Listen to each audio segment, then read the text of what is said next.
അപ്പൊ കേസുകാർ ഓടിച്ച കുറെ SFI പ്രവർത്തകർ ഓടിക്കുകയും പൊളിക്കാൻ തോന്നുന്നു. അവരവനെയൊന്നും മൈൻഡ് ചെയ്തില്ല. അവര് ജനല് തുറന്ന് പൈപ്പ് വഴി അവരവിടെ പാട്ടിൽ പോയി. അവരോടെ അവരെല്ലാം കൂടി ഇങ്ങോട്ട് വന്നു. കാലെ പിടിച്ച് 10-30 അവിടെ നിരക്ക് കൂട്ടി കളിച്ചോട് തളർന്നു. അവിടെ കണ്ട് കളഞ്ഞിട്ട് പോയി. ചോദിക്കുകയും ചെയ്തു. അതോടുകൂടി ശബ്ദവും പോയി, എല്ലാം പോയി, ശ്വാസം മാത്രം. ഇതെന്തോ സംഭവിച്ചെന്ന് ആർക്കും മനസ്സിലാവാല്ലോ. എല്ലാവരും കൂടെ എടുത്ത് അടുത്ത് കുളങ്ങര ഹോസ്പിറ്റലാണ് കൊണ്ടുപോയി. അലച്ചോട് താഴ്ന്നു പോയി. കോഴിമുട്ട നമ്മൾ കൈവച്ച മുട്ടിച്ച് അങ്ങനെ ഇരിക്കാൻ പോലെ ആയിപ്പോയി. അപ്പൊ എസ്കോ എന്നൊക്കെ ഒരു MLA അറിഞ്ഞു. അദ്ദേഹം കുളങ്ങര വന്നവർക്ക് അവർക്കും അറിയത്തില്ല എന്താ സംഭവം. മാവേലിക്കൽ താലൂക്ക് ഹോസ്പിറ്റലിൽ അത് പറഞ്ഞ് ഉടൻ തന്നെ മെഡിക്കൽ കോളേജ് കൊണ്ടുപോകാൻ. ഞാനപ്പം DC ഓഫീസിലാണ്. പല SM കോളേജിൽ ഞാനും സുശീലാബാനും കൂടി ഒരു യൂണിയന്റെ കോളേജ് യൂണിയന്റെ ഫംഗ്ഷൻ വൈകുന്നേരം സംസാരിച്ചത് രാത്രിയിലാണ് മടങ്ങുന്നത്. സുശീല ഞാൻ കാറിൽ അവിടെ കൊണ്ടുവിട്ടു ബോംബെയിൽ. എന്നിട്ട് ഞാൻ DC ഓഫീസിലാണ് കിടക്കുന്നത്. ഒരു 10-11 മണിയായപ്പോൾ എന്നെ വിളിച്ചു. പന്തളം കോളേജിലൊക്കെ കുഴപ്പമുണ്ടായിരുന്നു. ഭുവനേശ്വരം തന്നെ പരിക്കൊണ്ടാകാം. ഞാനവിടെ തന്നെ ഇറങ്ങി. ട്രാൻസ്പോർട്ട് ബസ്സിലാണ് പോകുന്നത്. 10 പൈസ കയ്യിലില്ല. അവിടുന്ന് വണ്ടിക്കൂലിക്ക് പൈസ പോയിട്ട് നേരെ കായംകുളം തന്നെ വീട്ടിൽ ട്രാൻസ്പോർട്ട് വീട്ടിൽ തന്നു. ഞാൻ അവിടെ നിന്നും പറഞ്ഞില്ല. അവരറിഞ്ഞിട്ടില്ല. അവിടെ ഞാൻ വീട്ടിൽ നിന്ന് നടന്ന് കരിമുളക്കൽ വന്ന് ബസ് കയറിപ്പോയി മാവേലിക്കരയ്ക്ക്. അപ്പോൾ അവിടുന്ന് കൊണ്ടുപോയി ആലപ്പുഴ. ആലപ്പുഴ ബസ് കയറിപ്പോയി. അവർക്കെന്തോ ബോധമില്ല, അനക്കമില്ല, വിശ്വാസം മാത്രമില്ല. ഡിസംബർ 2, 77 അന്ന് മരിച്ച ഡിസംബർ 7-ാം തീയതി ദിവസം കിടന്നു. ഉച്ചയ്ക്ക് 12 മണി വരെ ഞാൻ രാമകൽ അവിടെ ഉണ്ട്. അതാരുമില്ല. ഈ പറയുന്ന ഒരാളെ അവിടെ കണ്ടില്ല. മരിച്ചു. 12 മണിക്ക് ശ്വാസം. പിന്നെ മറ്റേ ശവസംസ്കാരം 12 വലിയ ആൾക്കൂട്ടം അങ്ങനെ. ഇതൊരു പാർട്ടി പറഞ്ഞു കരിമുളക്കൽ കശുവണ്ടി ഫാക്ടറിയുടെ സ്ഥലമുണ്ട്, അവിടെ സംസ്കരിക്കണം. ഞാൻ അച്ഛനും അമ്മയോടും പറഞ്ഞ് അവർ സമ്മതിച്ചില്ല. അങ്ങനെ പാർട്ടിക്ക് വിട്ടുകൊടുത്തു പോയി. അതാണ് കരിമുളക്കലെ നമ്മുടെ അവിടാണ് നടക്കിയത്. എന്നിട്ട് കേസ് വന്നു. 33 പ്രതികളുണ്ട്. അല്ല, 33 സാക്ഷികളുണ്ട്. ആ സാക്ഷികളെ എല്ലാം മാവേലിക്കര ടൗൺ ഹാളിൽ താമസിപ്പിച്ച് ഭക്ഷണവും വാങ്ങിച്ചു കൊടുക്കുന്നത്. ആ കേസ് നടത്തി. ഒരു പൈസ ആരും തന്നില്ല. ഞങ്ങളുടെ കുടുംബത്തിൻ്റെ അവിടെ വലിയ ആഞ്ജലി ഉണ്ടായിരുന്നു. ആഞ്ജലി വെട്ടിവിറ്റാണ് കേസ് നടത്തുന്നത്. ഒരു പൈസ ആരും തന്നില്ല. ഒരു പരാതി പറയാനും പോയില്ലല്ലോ. ഞങ്ങൾക്കൊന്നും ഒരു പരാതിയല്ല. ഒരു ഫണ്ടും വിരിച്ചില്ല. കഷ്ടപ്പാടുള്ള കാലമാണ്. ഞാനൊരു പണിക്ക് ജോലിക്ക് പോകുന്നില്ല. ഞാനൊന്നും പ്രശ്നമില്ല. അങ്ങനെയൊക്കെ ഉള്ളതാണ് സുരേശ്വരന്റെ ചരിത്രം. ഇത് അറിയാൻ പാടില്ലാത്തതാണ്. സുരേശ്വരനെ സംസാരിക്കുക എന്തറിഞ്ഞോണ്ട് സംസാരിക്കുന്നത്. തൊട്ടടുത്ത തമിഴ്നാട്ടിൽ DMKയും കോൺഗ്രസും CPM-ഉം CPI ഒറ്റ മുന്നണിയല്ലേ? അല്ലേന്നാ ചോദിക്കുന്നത്. ആണല്ലോ. ബംഗാളിൽ കോൺഗ്രസും CPM-ഉം CPI കൂടെ ഐക്യമുന്നണിയായിരുന്നില്ല കഴിഞ്ഞ അസംബ്ലി ഇലക്ഷൻ. 300 സീറ്റിൽ നമുക്കൊന്നും കിട്ടിയില്ല. കോൺഗ്രസ് കണ്ടു. ഇപ്പോഴും ഐക്യമുന്നണിയാണ്. ഇന്ത്യ മുന്നണിക്കകത്ത് ഘടകകക്ഷികളല്ലേ, കോൺഗ്രസ് അല്ല നയിക്കുന്നത്. ഇത് രാഷ്ട്രീയമാണ്. ഈ രാഷ്ട്രീയം അറിയാതെ ഞങ്ങളുടെ കുടുംബത്തിൽ എന്നെ കണ്ട് SFI പ്രവർത്തിച്ച് എന്നിൽ നിന്ന് ആശയം ഉൾക്കൊണ്ട് എന്നെ സ്നേഹിക്കുക ചെയ്ത അനിയനെ ഇങ്ങനെ ഒരു അബദ്ധം പറ്റി. മരണമുണ്ടായി. കൂടെ ഉണ്ടായിരുന്നു. അവസാനം കേസ് നടത്തി. കേസ് തോറ്റു.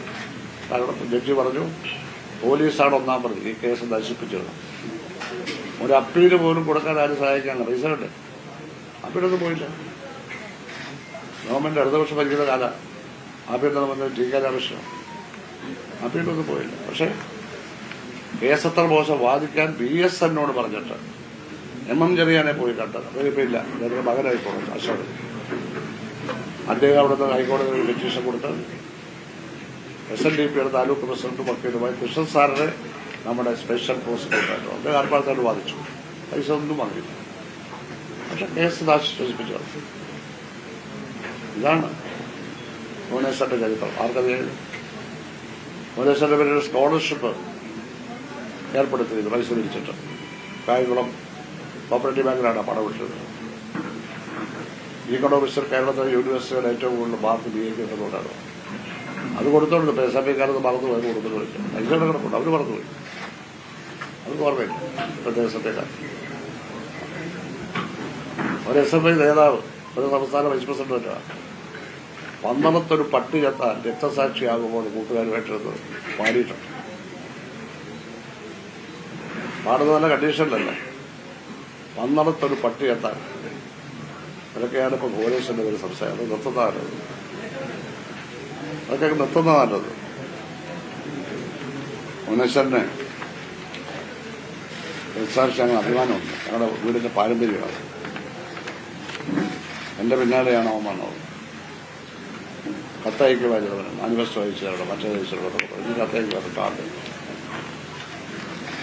അപ്പോ ഈ അനുഭവങ്ങളുടെ അടിസ്ഥാനത്തിലും ഈ അവമാനം, ഈ പാർട്ടിക്ക് യോജിക്കാത്ത പെരുമാറ്റം, പാർട്ടിയെപ്പറ്റി അറിയാത്തവർ പാർട്ടി വക്താക്കളായി വന്നിട്ട് ഓരോരോ കാര്യങ്ങൾ കാണിച്ചു കൂട്ടുന്നത്, ബ്രാഞ്ചിൽ പോലും പ്രവർത്തിക്കാൻ കഴിയാത്ത സ്ഥിതി. ആ സ്ഥിതിയിൽ ഞാൻ പാർട്ടി മെമ്പർഷിപ്പിൽ നിന്ന് ഒഴിവായി. 2-3 ആഴ്ചയായി പുതുക്കി. പാർട്ടി മെമ്പറല്ല, അത്ര ഞാൻ സ്വതന്ത്രനായി ഈ അനുഭവത്തിന്റെ അടിസ്ഥാനത്തിൽ ഈ മണ്ഡലത്തിൽ മത്സരിക്കാൻ ഉദ്ദേശിക്കുന്നു. ആ കാര്യം അറിയാം. അങ്ങനെ പറയുമ്പോഴും കമ്മ്യൂണിസ്റ്റ് പാർട്ടിക്കെതിരെ ഒന്നും പറയില്ല, ഒരാളെയും വ്യക്തിഹത്യ ചെയ്യില്ല. എന്നെ വ്യക്തിഹത്യ ചെയ്താൽ അവരെ ജനങ്ങളിൽ നിന്ന് അവർക്ക് കിട്ടിക്കോളും. ഇതാണ് എനിക്ക് പറയാൻ. അല്പം നീണ്ടു പോയിട്ടുണ്ടെങ്കിൽ ക്ഷമിക്കുക. ഇത്രയും പോയിന്റ് പറയുന്നു. പിന്നെ ഇവിടുത്താണ് UDF പിന്തുണ നൽകാൻ തയ്യാറാണ് എന്നൊക്കെ പറയുന്നത്. അറിയില്ല, അതൊന്നും അറിയില്ല. ഒന്നും തീരുമാനിച്ചിട്ടില്ല. ഞാനിപ്പോ ആരുടെയും പിന്തുണയ്ക്ക് പോയിട്ടില്ല. ഒരാളുടെയും പിന്തുണ, ഒരാളുടെ സ്ഥാനാർത്ഥികളെ സ്വതന്ത്രമാണ്.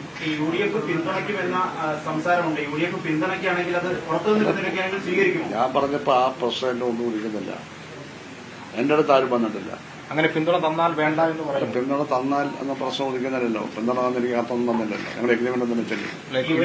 തെരഞ്ഞെടുപ്പ് മത്സരിക്കുമ്പോൾ സ്വാഭാവികമായിട്ട് വിജയമാണല്ലോ പ്രധാനം. ഒരു വിജയ സാധ്യത അമ്പലപ്പുഴ മണ്ഡലത്തിൽ കാണുന്നുണ്ടോ? അങ്ങനെ MLA ആയിരുന്ന സമയത്ത് ഒരു ജനസ്വാധീനം വിജയിക്കുമെന്ന പ്രതീക്ഷയിലെ മത്സരിക്കണം, അത്രയല്ലേ പറയാൻ പറ്റും.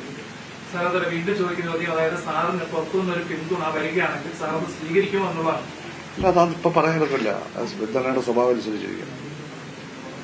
പലതരം പിന്തുണയുണ്ടല്ലോ. അപ്പൊ UDFന്റെ ചർച്ചകൾ നടക്കുമ്പോൾ UDF അമ്പലപ്പുഴ മണ്ഡലത്തിൽ ഒരു സ്ഥാനാർത്ഥിയെ നിശ്ചയിച്ചിട്ടില്ല. നേരത്തെ ചർച്ചകൾ നടന്നപ്പോൾ എനിക്കറിയില്ല. എന്നോട് ആരും സംസാരിച്ചിട്ടില്ല, ഞാൻ സംസാരിക്കാൻ പോയിട്ടില്ല. പറഞ്ഞു ഒരിക്കലും വേണ്ടി ഞാൻ വെച്ചിട്ടില്ല ആരുമായിട്ട്. ഈ അമ്പലപ്പുഴയിൽ മത്സരിക്കുമ്പോൾ പാർട്ടിക്കെതിരെ കൂടിയാണല്ലോ മത്സരം. പാർട്ടിക്കെതിരെ മത്സരിക്കുന്നില്ല. പാർട്ടി ചിഹ്നത്തിലാണ്. പാർട്ടി ചിഹ്ന സ്ഥാനാർത്ഥി ഉണ്ടെങ്കിൽ ആ സ്ഥാനാർത്ഥി ജയിക്കട്ടെ, സോഷ്യൽ മീഡിയ വഴി ജയിക്കട്ടെ. സോഷ്യൽ മീഡിയ വഴി ഇപ്പോൾ വ്യാപകമായി പ്രചരിക്കുന്നു അങ്ങയുടെ പഴയ ഒരു വീഡിയോ സംഭാഷണം. അതായത് ഒരാൾക്ക് VSന് സീറ്റ് കൊടുക്കുന്നതുമായി ബന്ധപ്പെട്ടുകൊണ്ട് അങ്ങ് പറഞ്ഞൊരു പഴയ സംഭാഷണം, എല്ലാവർക്കും എല്ലാ കാലത്തും സ്ഥാനാർത്ഥിയാവാൻ കഴിയുമോ എന്നുള്ളതാണ്. അങ്ങനെ മുമ്പ് പറഞ്ഞിരുന്ന ഒരാൾ വീണ്ടും ഇങ്ങനെ മത്സരിക്കാൻ വേണ്ടി ആഗ്രഹം പ്രകടിപ്പിക്കുമ്പോൾ സ്വാഭാവികമായിട്ടും ഒരു അധികാരത്തോടുള്ള ആഗ്രഹം കൊണ്ട് അതാണ് ചോദ്യം. അതെ, ബാക്കിയുള്ളവരെല്ലാം സന്യസിക്കാനാണ് മത്സരിക്കുന്നത്, അധികാരത്തിലുണ്ടല്ലേ. എല്ലാവരും സന്യസിക്കാൻ വേണ്ടി മത്സരിക്കാൻ. എന്നെ MLA ആക്കിയാൽ ഞാൻ കാശി പോകണോ എന്ന് പറഞ്ഞാൽ മത്സരിക്കും. ചോദിക്കും നിങ്ങൾ അത് VS അങ്ങനെ ആഗ്രഹം പഠിപ്പിച്ചപ്പോ ഞാനെന്തോ പറഞ്ഞെന്നല്ലേ നിങ്ങൾ. ഞാൻ ആ വീഡിയോ കണ്ടില്ല, കാണാത്ത വീഡിയോ ഞാനങ്ങനെ കൃത്രിമ വീഡിയോ ആയിക്കൂടെ? ഇല്ല. ഇപ്പോ ഈ പഴയതൊക്കെ എന്തിനാ പൊക്കിയെടുക്കുന്നത്? ചുരുക്കി പറഞ്ഞാൽ ഞാൻ മത്സരിക്കുന്നത് നിങ്ങൾക്ക് ആഗ്രഹമുണ്ടെങ്കിൽ നേരെ ചോദിച്ചാൽ പോലെ എന്നോട്. അത് നേരെ ചോദിച്ചാൽ പോലെ. ഞാൻ മത്സരിക്കുന്നതിന് പേടിക്കേണ്ട കാര്യമുണ്ട്. ഞാൻ കേട്ടോ വേറെ ഒരു മണ്ഡലത്തിൽ ഞാൻ പ്രസംഗിക്കാൻ പോവില്ല. ഈ ജില്ലയിലെ ഒരു മണ്ഡലത്തിൽ ഞാൻ പ്രസംഗിക്കാൻ പോവില്ല. ഞാൻ ഇലക്ഷൻ കൺവെൻഷൻ നടത്തുന്നില്ല, പഞ്ചായത്ത് കൺവെൻഷൻ എല്ലാം ഒന്നുമില്ല. ചുവര് പോലും ഞാൻ ആരെയും കൊണ്ട് എഴുതിക്കുന്നില്ല. കാരണം എന്റെ നയത്തിന് വിപരീതമായി ചുവര് എഴുതാൻ പറ്റത്തില്ല. ആരെങ്കിലും ജീസുദാനെ വിജയിപ്പിക്കാൻ എഴുതുകയാണ് എനിക്ക് അഭിപ്രായം. അതിനില്ല. ഇങ്ങനെയുള്ള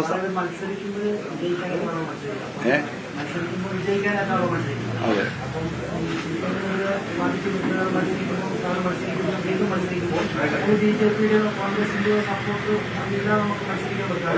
മത്സരിക്കാൻ ഇവരാരും സപ്പോർട്ട് ചെയ്യാൻ ചോദിച്ചിട്ടുമില്ല, എനിക്ക് എഴുതി തന്നിട്ടുമില്ല.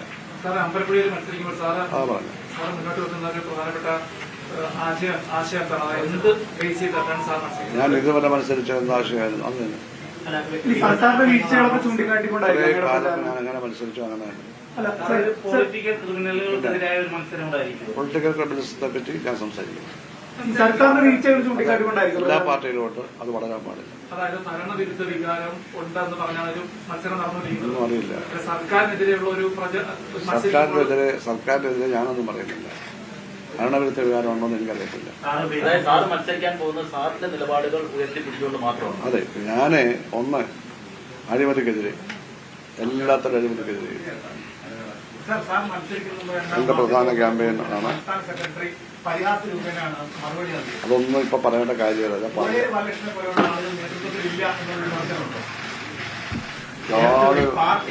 കൊടിയേരി ബാലകൃഷ്ണൻ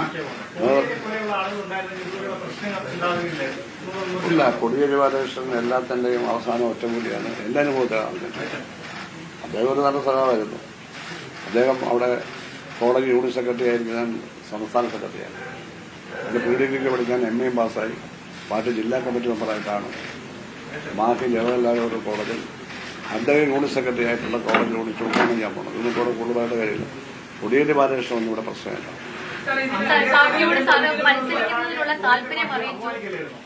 പാർട്ടിയോട് മത്സരിക്കുന്നതിനുള്ള സന്നദ്ധത അറിയിച്ചു, താല്പര്യം അറിയിച്ചു, പാർട്ടി പറഞ്ഞാൽ മത്സരിക്കുമെന്നും അറിയിച്ചു. എന്നിട്ടും സീറ്റ് തരാത്തതുകൊണ്ടല്ലേ സാറിന് ഒരു സ്വതന്ത്ര സ്ഥാനാർത്ഥിയെ രംഗത്തിറങ്ങേണ്ടി വരുന്നത്? പാർട്ടി സീറ്റ് ഉണ്ടായപ്പോഴേ ഞാൻ സ്വതന്ത്രണ്ടാവും. ഇത് ചോദ്യമായിരുന്നു.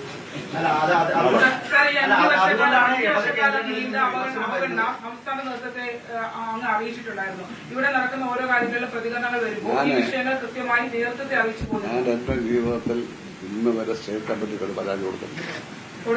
ഇല്ല, എല്ലാം ഞാനിവിടെ ഡീൽ ചെയ്യും, എല്ലാം പരിഹരിക്കും. എനിക്ക് പരിഹരിക്കാൻ അറിയാൻ പറ്റും. ഒരു പരാതി പോലും 63 ഇയേഴ്സിനുള്ളിൽ ഒരു പാർട്ടി കമ്മിറ്റികൾ, സ്റ്റേറ്റ് കമ്മിറ്റി ഞാൻ പരാതി കൊടുത്തിട്ടില്ല. സംഘടനാ പരിപാടികളിൽ നിന്ന് ഒഴിവാക്കപ്പെട്ടിരുന്നു.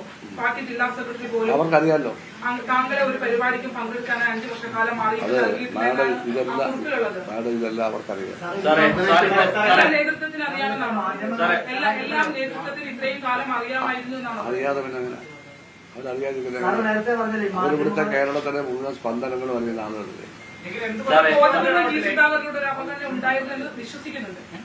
ബോധമുള്ളപ്പോഴാണോ അവഗണിക്കാതെ എനിക്കറിയില്ല.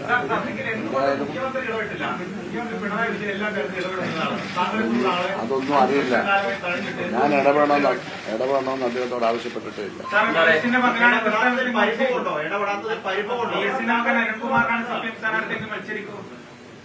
അതാണ് മനസ്സിലായി. ചോദ്യത്തിന്റെ ഉദ്ദേശം എന്താണെന്ന് മനസ്സിലായില്ല.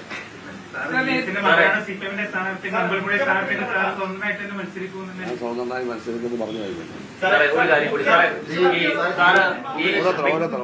ഭുവനേശ്വറിന്റെ മരണവുമായി ബന്ധപ്പെട്ടുകൊണ്ട് വൈകാരികമായി സംസാരിച്ചു. ഈ കോൺഗ്രസ് തന്നെയാണോ അദ്ദേഹത്തെ കൊലപ്പെടുത്തിയെന്ന് കരുതുന്നുണ്ട്? ശരി, അന്നത്തെ കുറെ ഗുണ്ടാപ്പിള്ളേരല്ല ആ പാർട്ടിയിലെ കുറച്ച് LSSന്റെ ആ പ്രദേശത്തെ കുറെ നയ പ്രമാണമാകുന്ന മക്കളാണ് മുമ്പത്തേനെ ഉണ്ടായിരുന്നത്. കൂടുതൽ വാർത്തകൾക്ക് News 18 Keralam YouTube channel subscribe ചെയ്യുക.